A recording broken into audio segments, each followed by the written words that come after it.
This isn't going to be camera ready. How's my hair that I messed with the whole time? And you're going to have to edit out me being like this the whole time. Obviously, that's going to be perfect for my bio. I love looking at myself. Yes, that is perfect for your bio.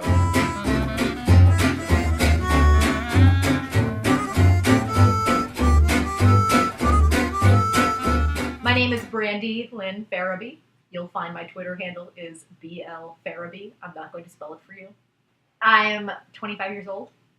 Until a couple of years ago, was a stereomonogamist. From the time I was 16 until the time that I was 21, I had boyfriends pretty much constantly. Usually 6 month to a year and a half relationships. Burning through so many boyfriends meant that I got really good at communicating with people, because every time that I broke up with somebody, I was like, I don't want to do that anymore. I'm also very lucky in my relationships that I have never been attracted to people who were bad news for me. Never been attracted to like bad boys. I've always been into people who were like good, upstanding citizens. I dated a rock musician, a composer slash like production assistant guy who had like a music studio in his basement. Dated a ridiculous homeschooled 16-year-old. Then I dated, probably my longest relationship was a guy actually from the DC area that I met at a summer program, and we dated long distance for most of our relationship while he was in school, while I was skipping around at different schools. I broke up with him, and I was really bad at breaking up with him, and I was really brutal and really ripped his heart out. After that, I didn't date people quite so constantly and got much nicer in my breakups, and have dated people on and off since. I recently hooked up with someone and we were not monogamous. I really didn't like it very much because I find that I really like people to want to be with just me, probably because I enjoy being the center of attention. It was also an unhealthy hookup situation in which we didn't communicate properly. Communication is good. Not communicating can be very hurtful. And I'm one of those people who needs commitment before sex. Hi, Grandma. And yay!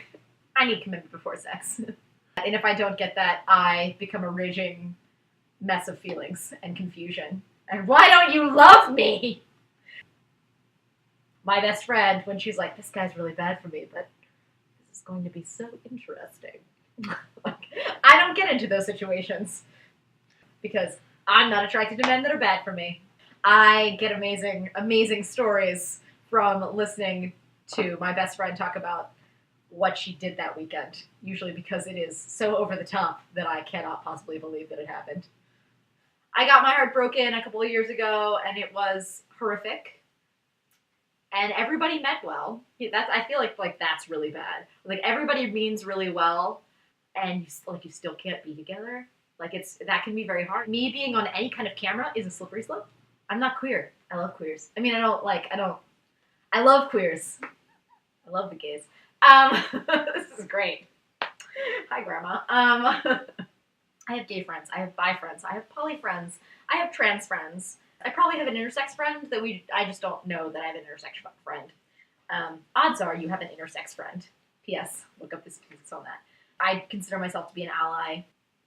I am not personally attracted to people of my same gender or who look like me. I like dudes. This is uneditable. I'm an ally.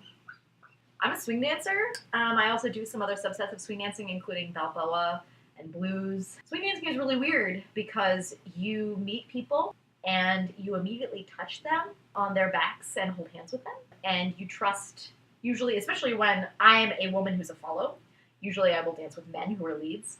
I am entrusting my body, my physical well-being, to a man that I just met. Though within the swing community, we don't assume that it's romantic. People coming from outside of the community often assume that dancing is a romantic thing. And so I'm putting myself in the arms of a man who may or may not think that this is romantic, who has control of my physical well-being. It can be risky. And additionally, it is risky to date within a very small subculture, which swing dancing totally is. And I did it. I had a serious relationship with a dancer, and I had a quick college relationship with a dancer. And you have to be very careful about it because when you break up with someone, you may still touch them and dance with them and enjoy dancing with them and interpreting an emotional song with them. And people can easily get dance crushes, enjoy dancing with you, and you're an amazing dancer, and they feel like there's a deep emotional connection. This happened to me once at a blues dance. I wound up having this dance with this guy, and I felt like we had a mind meld. It was like the sexiest thing, and it was amazing. It was so incredible. And then at the end of the dance, I was like, "Thank you." He was like, "Mm-hmm," and he left. Because he obviously didn't feel the same thing I did. I thought we were gonna go out in the corner and make out. I thought it was really going somewhere. And he was like, "Okay, cool," and left. So dancing is weird. I do it. It can complicate things. Do y'all want some dare stew? It's gonna be great. It's got a little red wine in it. Put in some carrots. Dug the garlic out of the garden this morning. It's fresh. It's real fresh.